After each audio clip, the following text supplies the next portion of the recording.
This is CBC Nova Scotia News. Wild weather. An intense thunderstorm produces a likely tornado on Prince Edward Island. Cruising on. American tourists continue to visit Halifax despite political friction between the U.S. and Canada.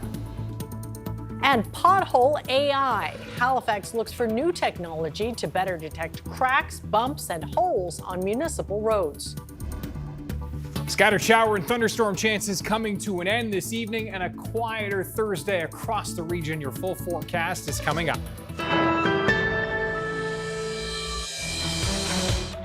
Good evening and welcome to our viewers on Prince Edward Island, where parts of the province were hit by a major storm this afternoon. That storm brought high winds, hail, and rain, knocking out power to thousands of Maritime Electric customers, including the CBC PEI office. Taylor O'Brien joins us live from Charlottetown and has the details.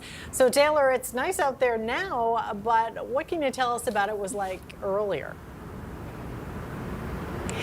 Yeah, Amy, it's sunny and calm now, but earlier it was a wild weather day, according to CBC meteorologist. I actually had to leave the station to go do an interview just as the storm was starting and had no idea what I was about to experience. There was so much heavy rain and hail coming down, winds were gusting, and the thunder was super loud. There was lots of rain, as I mentioned. The water was wet and slippery, and like I said, a lot of rain, a lot of hail. Now, this affected about 4,000 people in Charlottetown who lost their power. But before coming on air with you, I checked Maritime Electric's website, and there are only about 8 people who have lost power at the moment. This also affected the Queen Elizabeth Hospital in Charlottetown. The province's health authority, PEI, said that any patients who were expecting to give birth had to be diverted to the hospital in Summerside, which is about 45 minutes away, and this is because of some damage in an operating room, which is affecting service.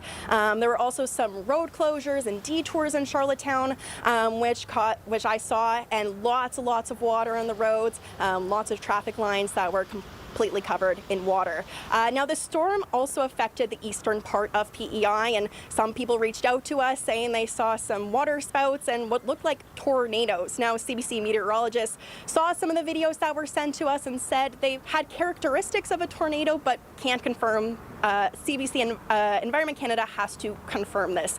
One person we spoke to in Little Harbour said what they saw was like a scene out of The Wizard of Oz. They saw some of these funnels and said trees were flying in the sky. They were completely uprooted. He said the situation was a little bit eerie, a little bit scary. So Amy, no doubt that PEI got a lot of high wind, heavy rain, and a lot of heavy hail today on the island. Thanks, Taylor. That's Taylor O'Brien reporting live for us from Charlottetown.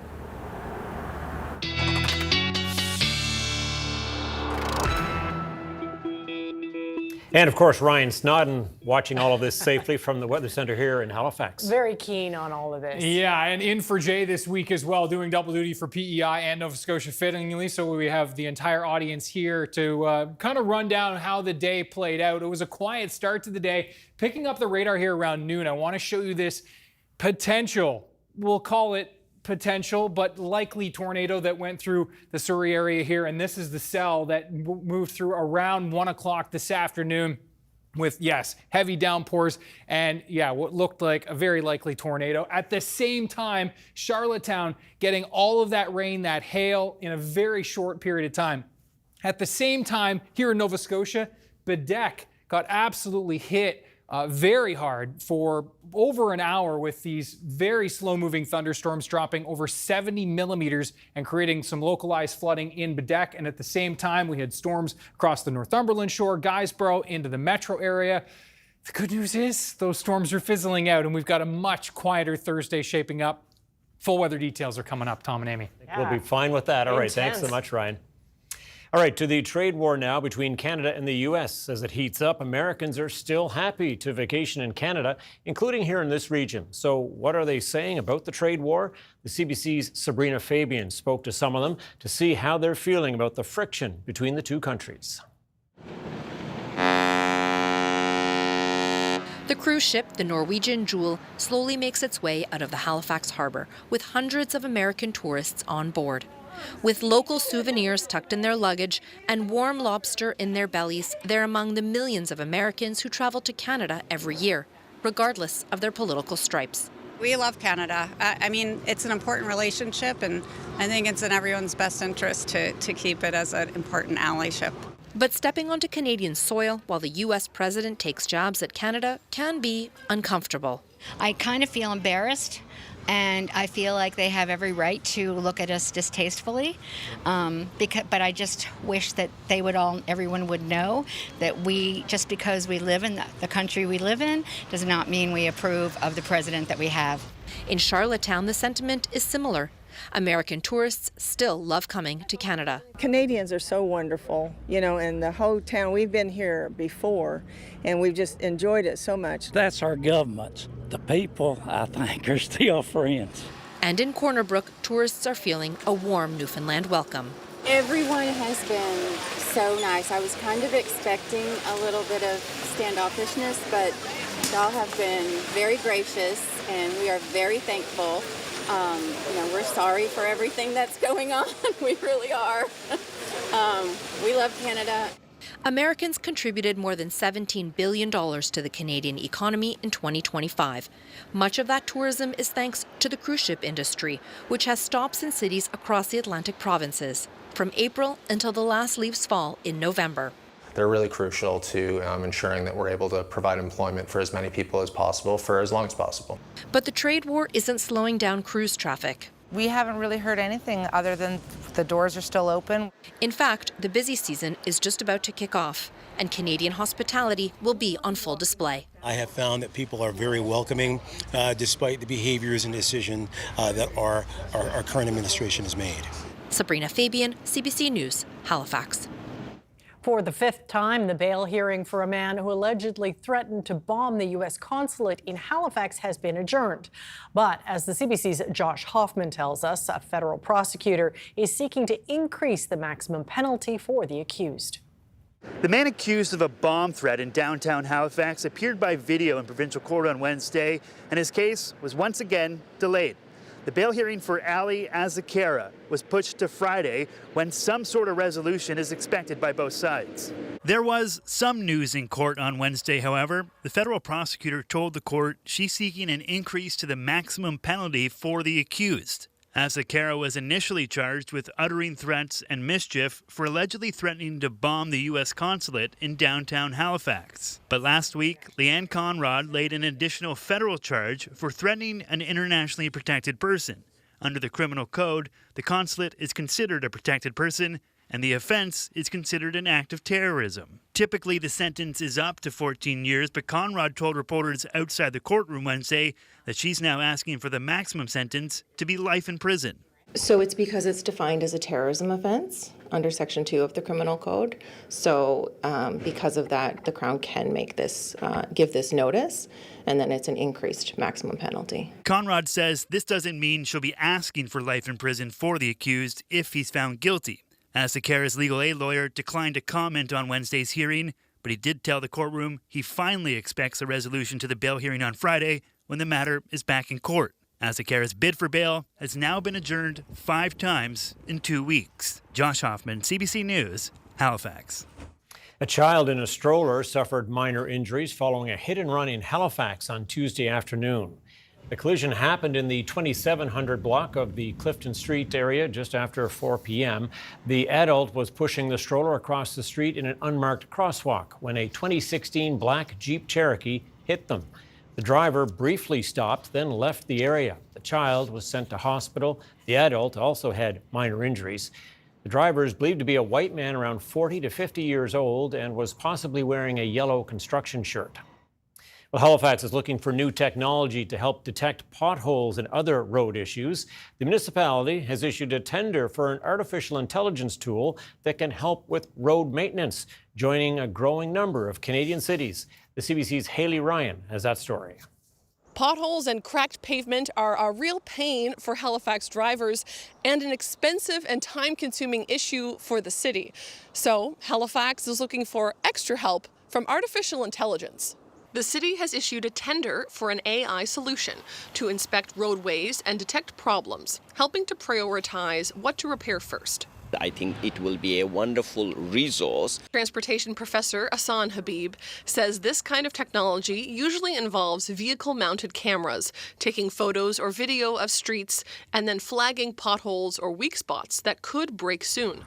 More than 11,000 potholes were identified this year, with more than 10,000 fixed as of June. They are currently found through proactive inspections and residents reporting through 311.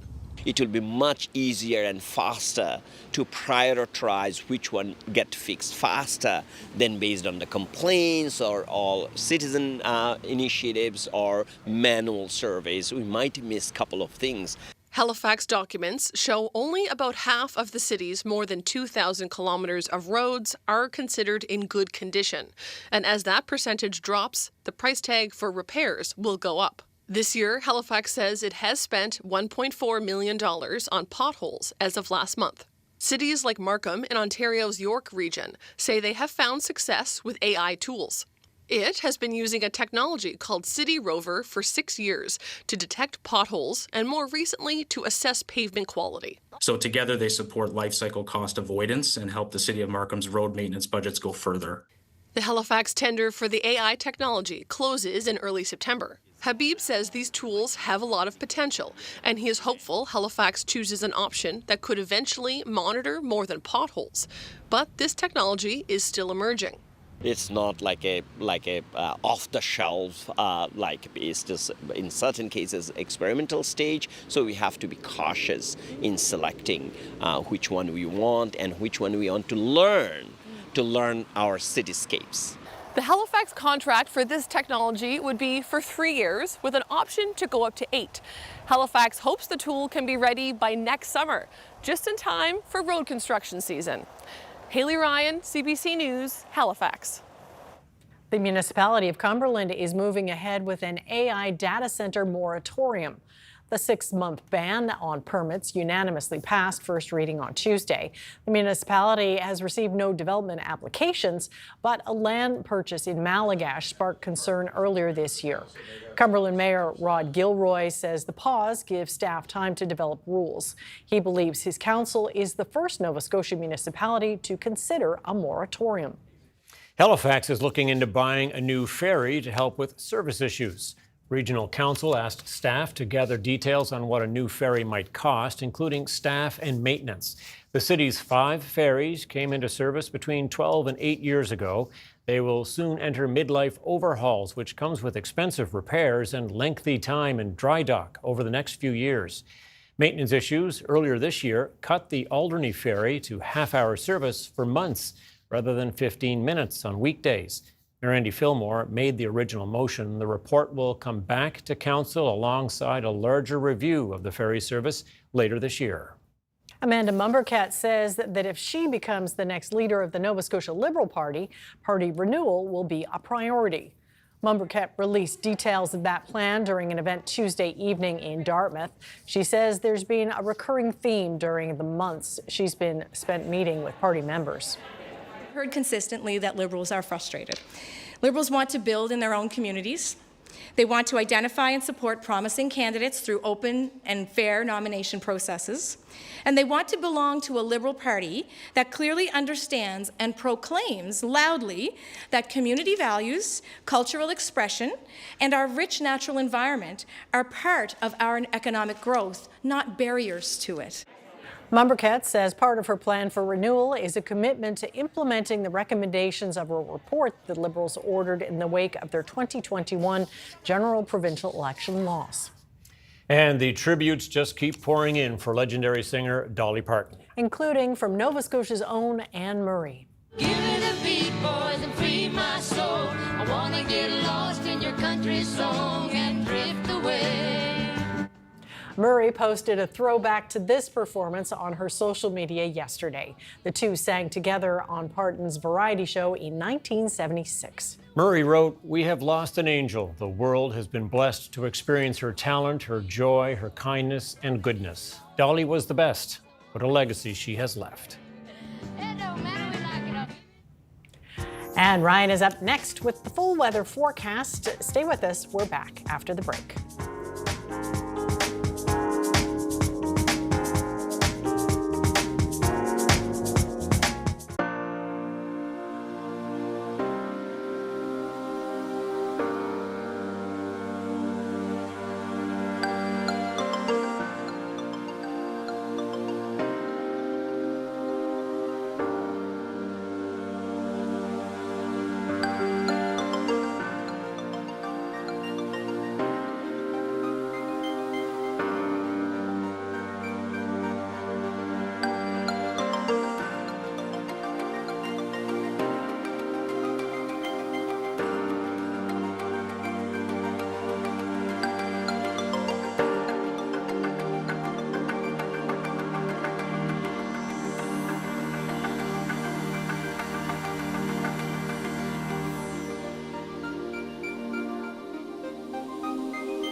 All right, let's get talking about the weather again. And boy, there was lots of weather in the region to talk about today. I guess we describe it as what? Active, maybe? Yeah, a lot of activity. Bouncing back and forth, you had a lively hit off the top. Yeah, that's right. Between the storms in PEI, the storms in Nova Scotia, and yeah, it's been active really right back to the weekend. We had, remember on the weekend, we had Sydney getting over 100 millimeters. Eskazoni got hit hard, over 120 millimeters there, Sunday night into Monday, and now these storms today.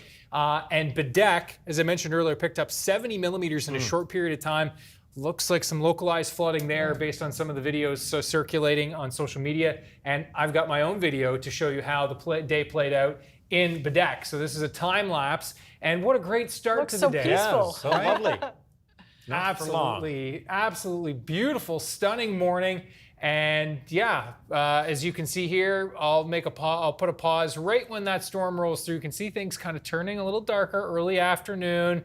And yeah, then the storm comes through. And yeah, and notably after as well, you can kind of see the runoff going in. It's all stirred up, isn't it? Yeah, exactly. Thanks to the wind and obviously all that heavy rain.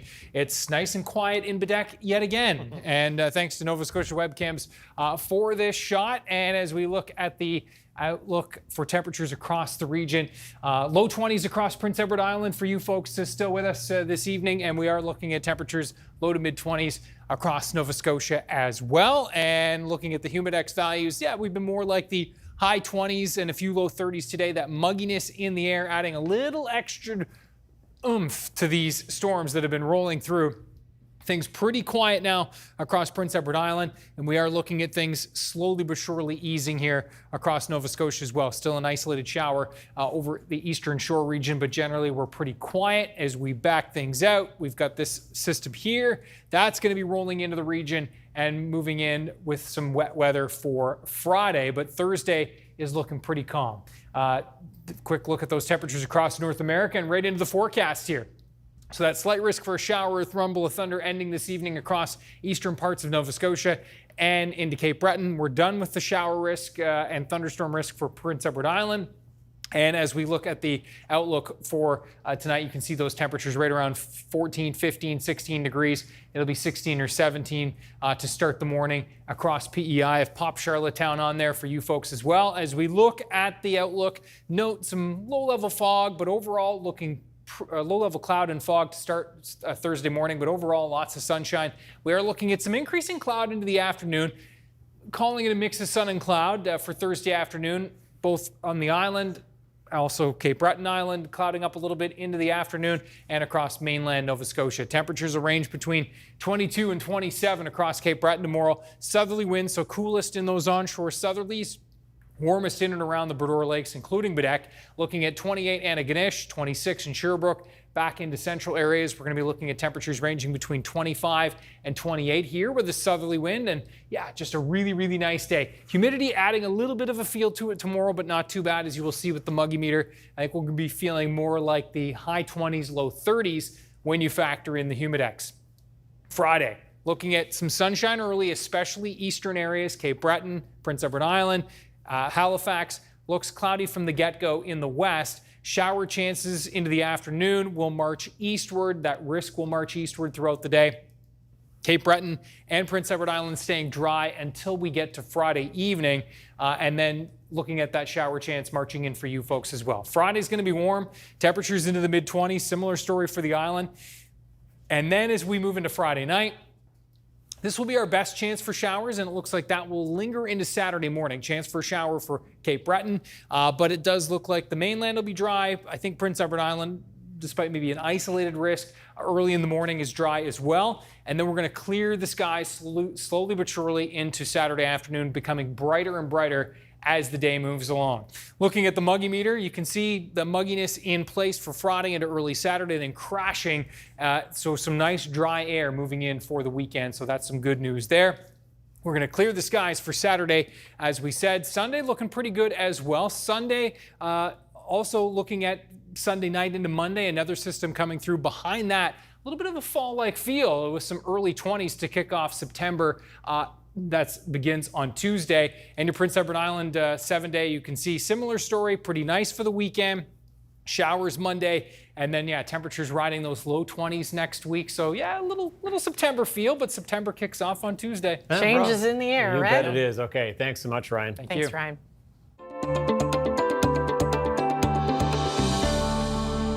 Well, as students prepare to go back to school in September, some PEI food banks are doing the same. And they're getting ready for an influx of people looking for food donations. The CBC's Taylor O'Brien reports. The first day of school is right around the corner, and over at the Southern Kings and Queens Food Bank, manager Norma Dingwell is putting together bags of snacks for island students. She says she's seen more people looking for food donations. About 28 families have applied for their service over the last few weeks. Tired and hungry minds and bellies can't learn very well. So when the amount of students are as high as what it is now, we're quite sad that so many people, like I said, need it. Dingwall says the Southern Kings and Queens Food Bank served 6,160 Islanders in 2025. Of those, 2,532 were families. In 2026, those numbers went up to 6,376 Islanders and 2,684 families. That's a 3.5% increase in people and 6% in families. And the year isn't over yet. So many people need our service, but so grateful that we live in a place where, the need is great, but the people that live here, they love to help and donate. In Charlottetown, the Upper Room executive director says August is a kickoff for a busy season as more people use the food bank as school gets closer. Mike McDonald says he sees more and more families in need of food. Certainly the school supplies are supplied to many students by the government, which is fantastic, but there's also, backpacks and a second pair of indoor sneakers, and, we all want our kids to have something new and shiny for that first day, so it can be a challenge for a lot of people.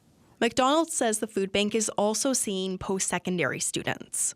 I think it's about 6.5% of the individuals using our food bank are post-secondary students.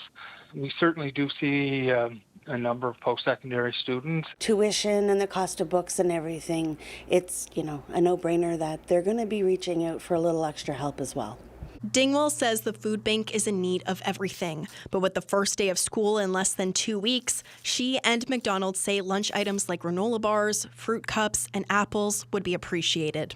Taylor O'Brien, CBC News, Montague.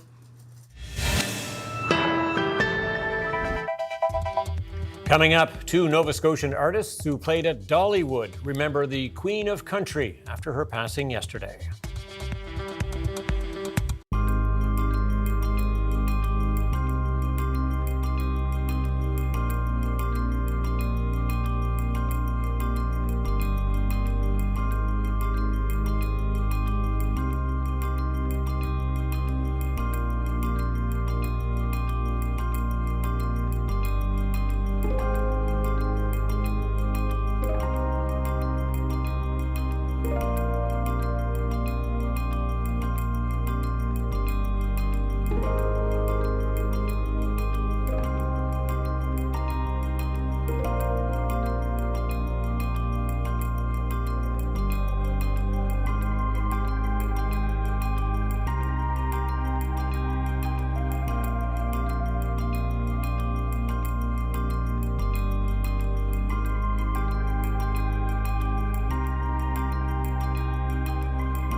Fans around the world are mourning the loss of country music legend Dolly Parton, including a pair of Nova Scotia artists who performed at Dollywood theme park. We're joined now by Rachel Davis and Darren McMullen. So when you first heard about Dolly Parton's passing, what went through your minds? I had just finished a lesson with a young bass player, and Rachel told me, and yesterday, and I was just it all kind of flooded back. Our whole trip to Dollywood and everything around that. It's really just sad. Yeah, I think everybody feels the same way. It's almost like it feels like losing a relative. I mean, and you've been kind of seeing it online this morning. I think everybody, like our collection around the world, all feels the same way. Well, absolutely. Well, you mentioned playing at the Festival of Nations at Dollywood. What was that experience like? Oh my gosh, we were actually lucky enough to be there twice, in 2014 and in 2016 with our great friend Buddy McDonald, who had been there before, and we smile thinking about it, looking back on it, because everybody there, the kindness of everyone, I think, is what sticks out the most. And there was probably, I think, between 15 and 20 countries represented at the festival all over the world. And everybody just became a big family. We were all there for 4 weeks. You were performing 6 out of 7 days a week. I think it was 2 or 3 shows a day. And all of the staff just were, again, treated us like family, and of course had nothing but glowing things to say about Dolly. And I think they all kind of reflected her way of treating everyone with kindness and respect. And it's just, you can't help but smile when you think about being there. Yeah, 5 weeks can seem like a long time, but I remember we would, because we were playing every day pretty much, and even a few weeks into it, we're still having, because there was all the different artists were in 2 different hotels. So one week there'd be a giant parking lot barbecue at their hotel, and the next week there would be one at our hotel, and everybody, it didn't seem like 5 weeks into a show where everybody's kind of doing it. It was just exciting. It was just fun the whole time. Well, you even got to meet her a couple of times. What was she like in person? Oh, so sweet. Yeah, it's usually the way that it goes normally in like the first couple of weeks of the festival. All of the acts kind of get shuffled into one of the big theaters at Dollywood, and then she's nice enough to get her photo taken with each one of the acts. So we only got like a minute or 2 with her at a time, and the staff kind of tells you ahead of time, she's on a really tight schedule. We'd really prefer it if you don't start a conversation with her, not because she's not friendly, it's because she's too friendly, and we need to keep her on schedule. And if you start her, she'll just talk for ages. Although that didn't stop Darren, though. Darren's actually got a pretty good story about that. We have to hear that. I figured next time I get to hang out with Dolly Parton, I'll follow the rules. But this time maybe I'll. So I just asked her. I said, I got to ask you. In the song Jolene, it never says by the end who won. Did she take it or did she not? And she laughed, and then she said, "Well, I won the man, but sometimes I think maybe I won't give him back." And it was great. We just kind of laughed about that, and she like pulled us in for the picture. She like took us both around the waist and was like, "Get on in here." Yeah, I wasn't sure how far away I should be, And she said, "Why are you doing all the way over there? Get on in here." I mean, yeah. So she was exactly what you thought she was going to be.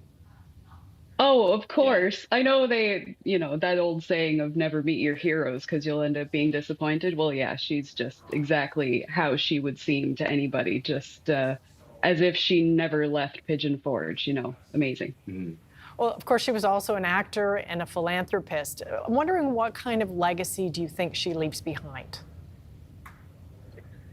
Oh, I don't even know if you can describe it. It may take a while for people to really, because I don't know if everybody, and there's probably things that we're going to keep learning about Dolly.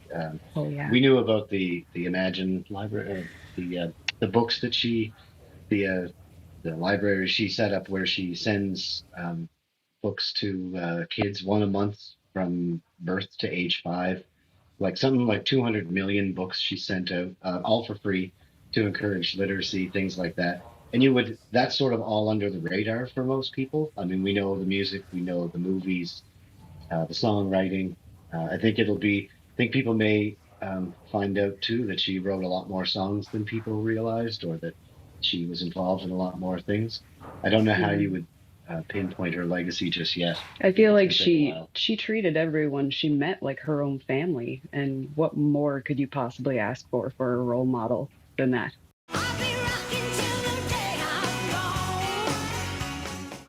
Well, how did her style influence your music?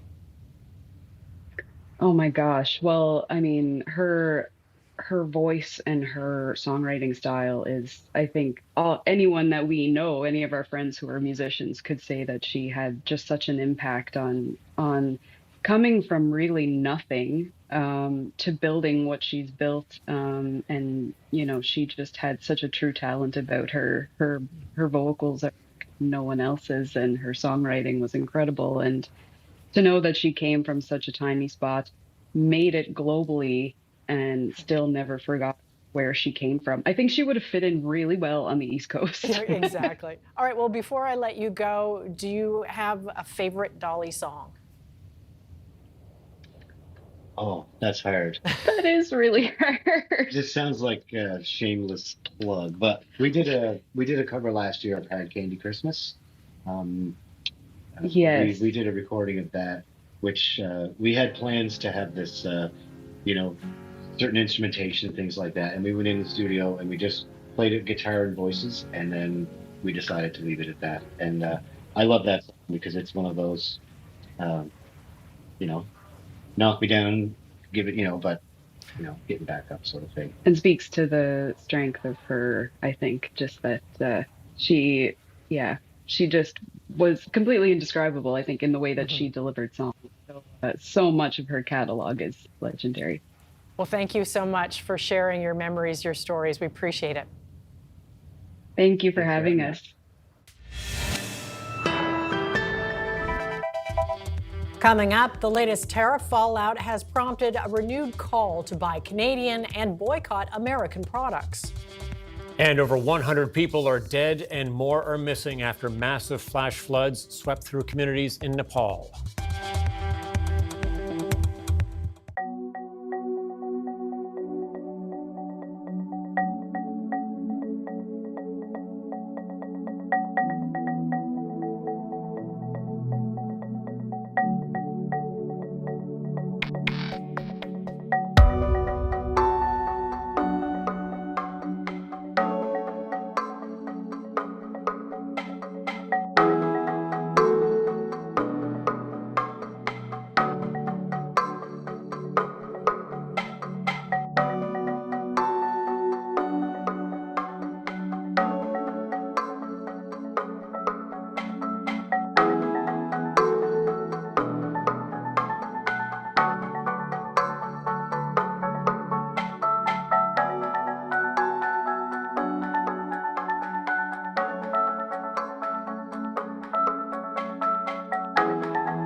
solution. Welcome back. U.S. Trade Representative Jamieson Greer has been a central figure in the trade talks between Canada and the U.S. Now, in an exclusive Canadian interview, Chief Political Correspondent Rosemary Barton spoke with him about the negotiations. Here's what he said about Canada's decision to walk out on them. The Canadians, put out a press release saying they were suspending the talks. The Canadian side is proceeding with additional retaliation and a variety of things like that. So it's not clear to me on that front. I mean, the reality is we have a trade policy. It's global in nature. We're proceeding with it. If there's further retaliation from the Canadian side, we of course we're not going to just sit down and take that. Our view is don't retaliate. But I know that I know how people are feeling in Canada and what they think. So it's unfortunate, but it is what it is. And we have our own trade policy, and we'll proceed with it in the way that's best for the United States. And you can watch Rosemary's full interview on Wednesday night's The National or on the show's YouTube channel. Across the country, there's a renewed call to buy local as some Canadians move to boycott American products. Georgie Smythe shows us the push to buy Canadian and why the decision can come at a cost.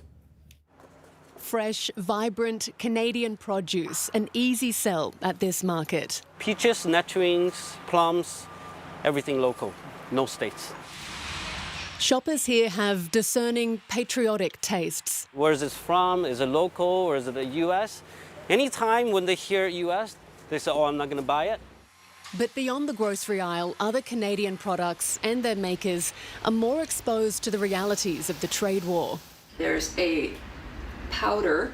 This small makeup brand is among businesses struggling to keep up with U.S. tariffs. I just stopped shipping to the U.S.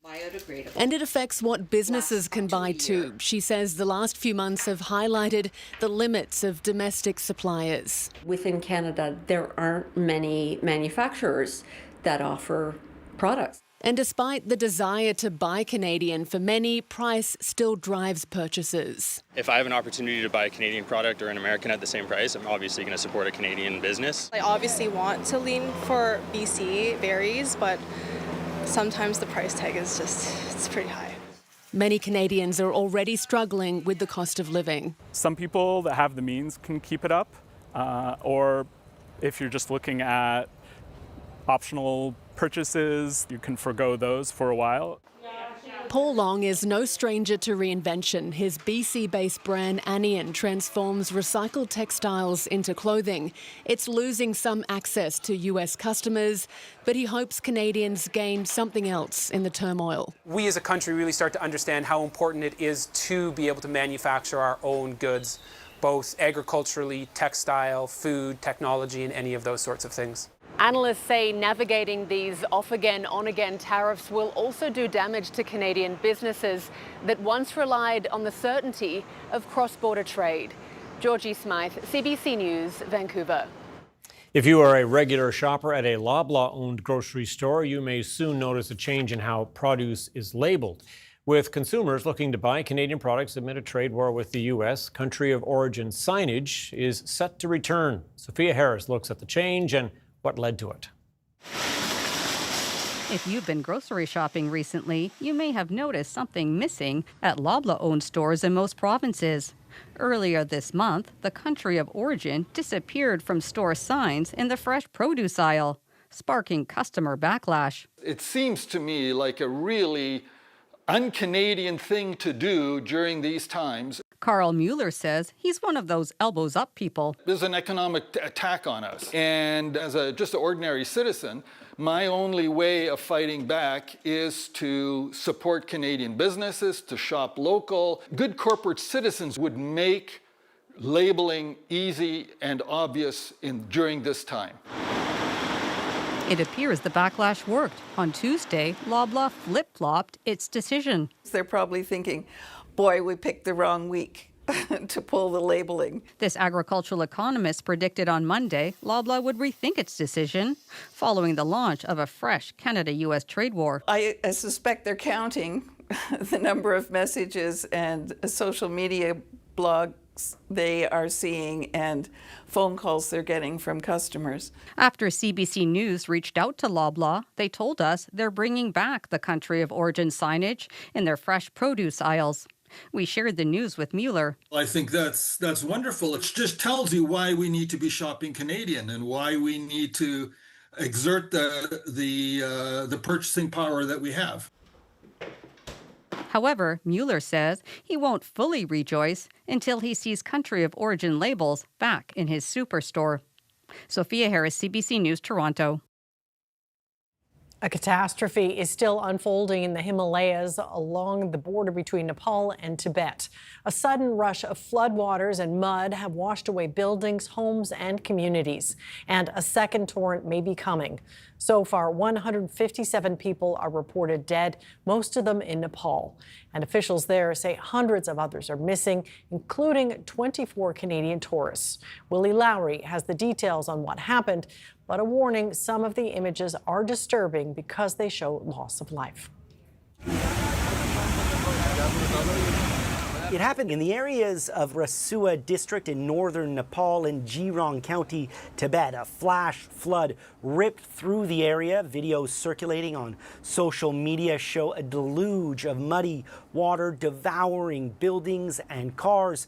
One video appears to show the flood washing away an entire border checkpoint. Officials warn that the death toll will likely rise as the full scope and scale of the devastation begins to come into focus.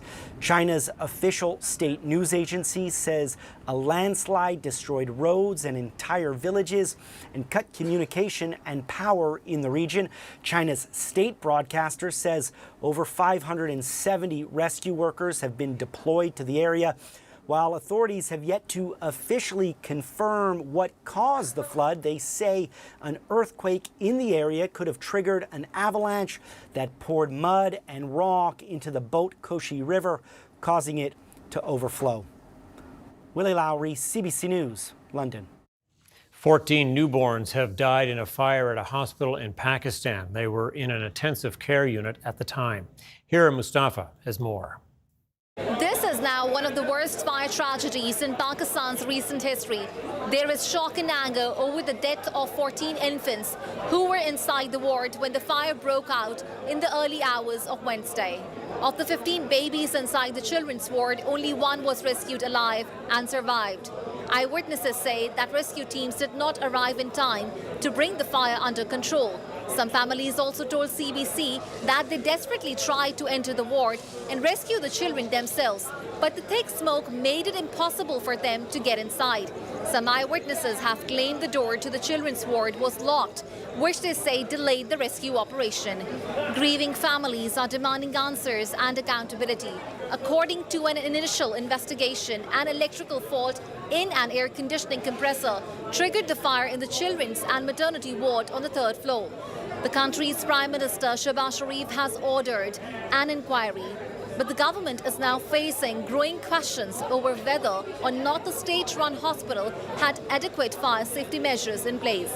Eyewitnesses are raising concerns over the hospital's lack of fire safety measures, claiming that only a limited number of fire extinguishers were available at the facility. Officials say rescue teams reached the hospital as soon as they received an alert. The Deputy Interior Minister says CCTV footage and other evidence collected from the scene will form part of the investigation, along with statements from doctors and hospital staff who were on duty at the time.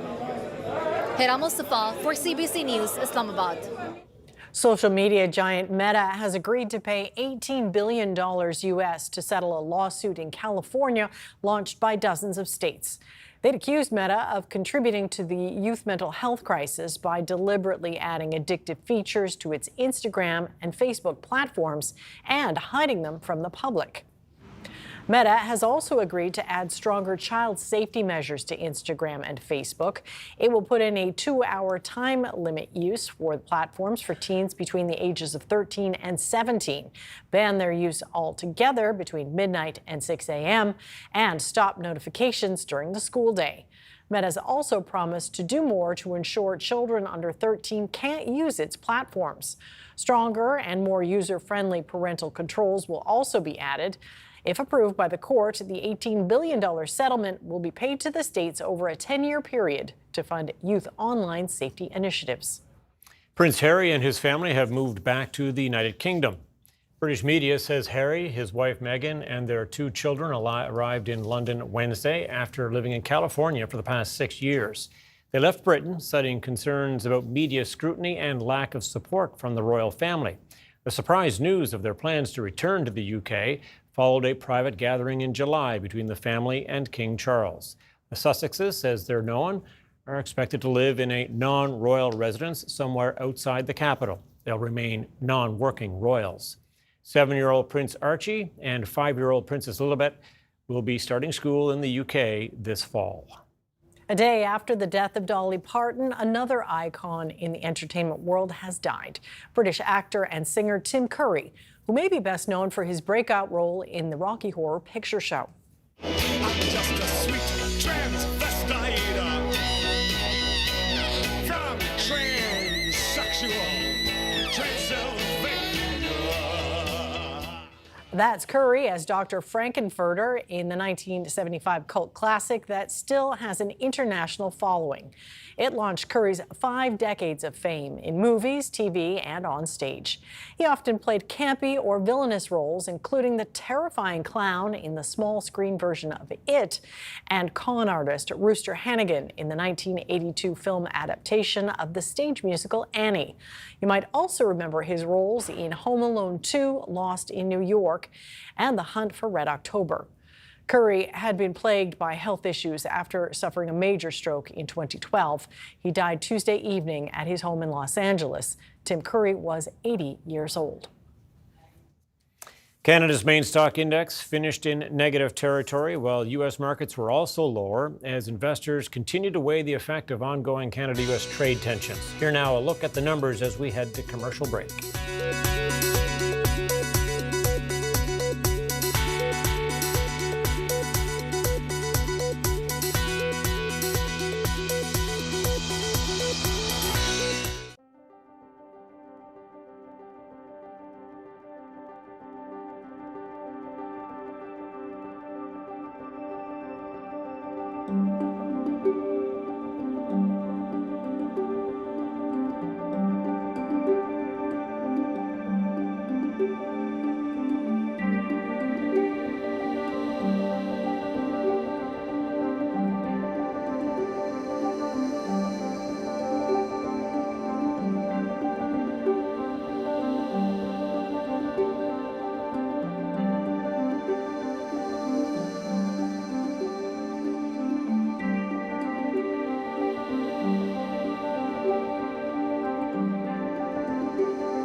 All right, Ryan's pick time now on the show, where we take you someplace special in the province for usually a beautiful photo. Yeah, what do you have? This one kind of related to the active weather today, although it wasn't taken today. I think it ties in nicely with the theme, which was, yes, thunderstorms and all the action going on today across the region. This one taken from Martok, looking towards Parsborough, and a nice big towering cumulus cloud, and yes, likely some thunder rumbling with that one. Thanks to Jeff Connors for sharing that. A beautiful shot. Ryan's picks at cbc.ca. Now, as we look ahead to tomorrow, thankfully no showers and thunderstorms on the board. It's going to be a quieter day. We'll see temperatures into the mid-20s, even some high 20s, 27, 28. Colchester, Cumberland up towards Pictou County, looking at temperatures into the mid-20s across Cape Breton. Looking ahead to Friday, we're going to be seeing some increasing clouds and, yes, some showers moving in. Looks like perhaps as early as late morning for Yarmouth in the Tri-County area, and then that shower activity, or at least the chances for showers, will increase as we move eastward throughout the day. There's the muggy meter. And yeah, you can see that that mugginess coming in on Friday will be coinciding with that shower activity. The good news is that we're really clearing out quite nicely on Saturday. Drier air coming in, and that will kind of make it feel a little fallish. Sunday morning especially, we'll see, we'll kind of be feeling that fall type feel. There's Thursday afternoon, and we will see again a little bit of cloud cover kicking up. Then back to some sunshine, or at least some clearing skies for Thursday night. There's Friday, but if sunshine early, then the showers moving back in, and then that system is a pretty quick mover. And I think the clouds could be a little bit stubborn, especially across eastern areas, but we're clearing from west to east throughout the day on Saturday. And again, looking not too bad, but those highs kind of riding near 20.